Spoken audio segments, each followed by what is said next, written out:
Welcome back दोस्तों। Welcome back to dynamic maths वाला। मैं हूं निश्चय निम्बारते। बढ़ते हैं क्लास 8 एनसीईआरटी का। और हाँ, आज अपन न्यू चैप्टर शुरू करने वाले थे, chapter number 10 power and exponents करके। ठीक है, तो ज्यादा टाइम ना गवाते हुए जल्दी से स्टार्ट कर देते हैं। ठीक है, चलो। अब यहाँ पे इस चैप्टर के अंदर में हमें ये देखना है, जैसे हमने स्क्वायर एंड स्क्वायर रूट देखा था, क्यूब एंड क्यूब रूट देखा था, वैसे ही कोई भी चीज है उसका अगर से कुछ पावर है, पावर है ना, हेड के ऊपर कुछ है, ऐसे मान के चलो ये 7 है, 7 के ऊपर पावर 4 है, कुछ वेरिएबल्स है, x है, x टू द पावर 5 है। ठीक है, ऐसे में अगर से क्यूब है, मतलब 1 है पावर 2 है, उसको स्क्वायर बोलते हैं। 3 है, उसको क्यूब बोलते हैं। ठीक है, अगर से 4 है, 5 है, फिर तकलीफें जाती है। ठीक है, अभी ये चैप्टर में हम क्या पढ़ने वाले हैं, यहाँ पे हम पढ़ने वाले हैं कि अगर से आपके पास कोई भी अगर से वेरिएबल पावर है, उसको एक्सपोनेंट्स बोलते हैं। जैसे यहाँ पे मान के चलो, जैसे हमने यहाँ पे कुछ एन लॉज लिख के रखे हैं। ठीक है, जैसे मान यहीं पे हम वही सेम एग्जांपल लेते हैं। ठीक है, ये इंट्रोडक्शन का पार्ट है। ठीक है, ये पार्ट है ए। ठीक है, इसका पावर है, मान के चलो वहां पे यम है, तो हम वही सेम ले रहे हैं यहाँ पे कि ए का पावर यम है। ठीक है, अब यहाँ पे क्या होगा, ठीक है, जैसे 4 5 6 है, ऐसे में कुछ बताया नहीं है, लेकिन वहां पे डिनोमिनेटर में भी सेम है और उसका पावर यन है। ठीक है, आपको सबसे पहले ये बता देते हैं कि ये जो पार्ट है इसको बोलते हैं बेस। ठीक है, और जो भी इसके हेड में है, पावर में है, इसको बोलते हैं एक्सपोनेंट। इसको बोलते हैं एक्सपोनेंट। ठीक है, और ये है बेस। ठीक है, और बेबी को बेस पसंद है, वो वाला नहीं। ठीक है, हाँ ये। ठीक है, अब देखना इस यहाँ पे क्या होगा।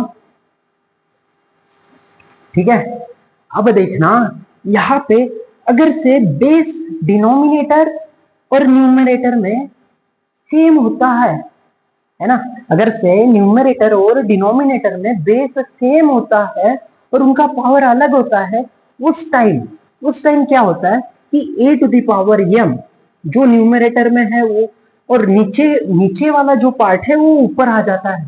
ठीक है, सेम मल्टीप्लाई में आ जाएगा, लेकिन उसका पावर क्या बन जाएगा, into a to the power minus n. बात समझ में आ गई? बात समझ में आ गई। और हाँ, और ये जो पार्ट रहता है ए टू द पावर यम और इंटू बेस सेम है इनका, तो उनको हम एक ही टाइम लिख सकते हैं। ठीक है, तो ए टू द पावर, इन दोनों को हम कैसे कंबाइन करेंगे, देखो यम अभी इसके पास माइनस है, इसीलिए यहाँ पे माइनस आ जाएगा।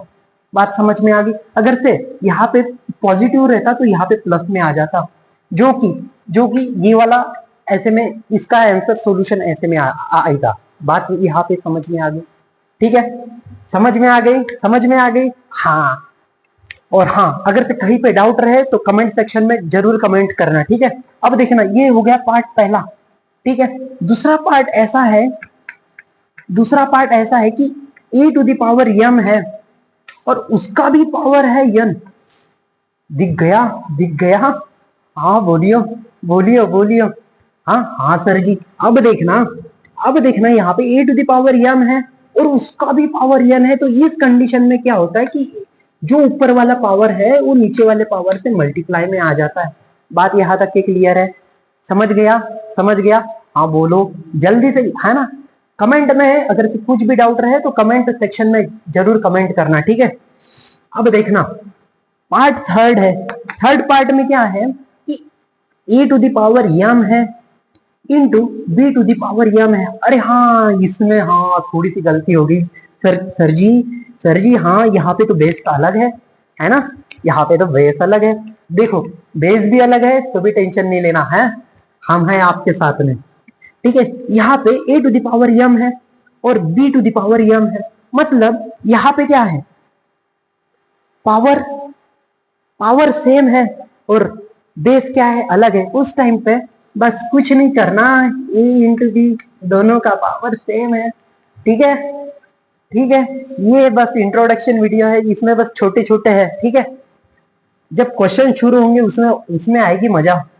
ठीक है, अभी चौथा कौन सा है? ए to the power m, A to the power m, और नीचे में क्या है? B to the power m.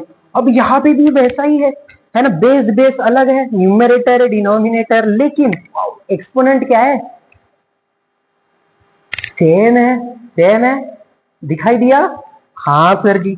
अब देखना यहाँ पे, अभी देखना क्या है, दोनों का पावर सेम है, तो जैसे यहाँ पे दोनों को ब्रैकेट में डाल के पावर सेम कर दिए, वैसे भी यही यहाँ पे भी वैसे ही सेम कर देना। समझ में आ गया? हाँ सर जी।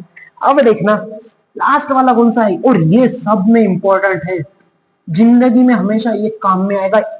किसी भी चीज का पावर अगर से जीरो है या एक्सपोनेंट अगर से जीरो है, ठीक है, पावर जीरो है, तो उसका हमेशा आंसर वन आएगा।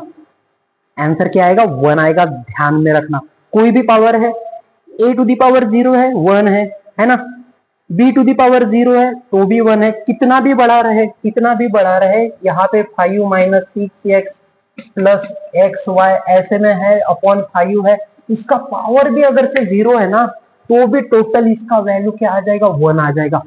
जब भी पावर रहेगा जीरो, तब है ना टेंशन कुछ भी नहीं लेना, सीधा वन लिख देना वहां पे। ठीक है, तो आज के लिए ठीक इतना ही इंट्रोडक्शन वीडियो में। अगली इसमें देखते हैं एक्सरसाइज से। ठीक है, तब तक के गुड बाय।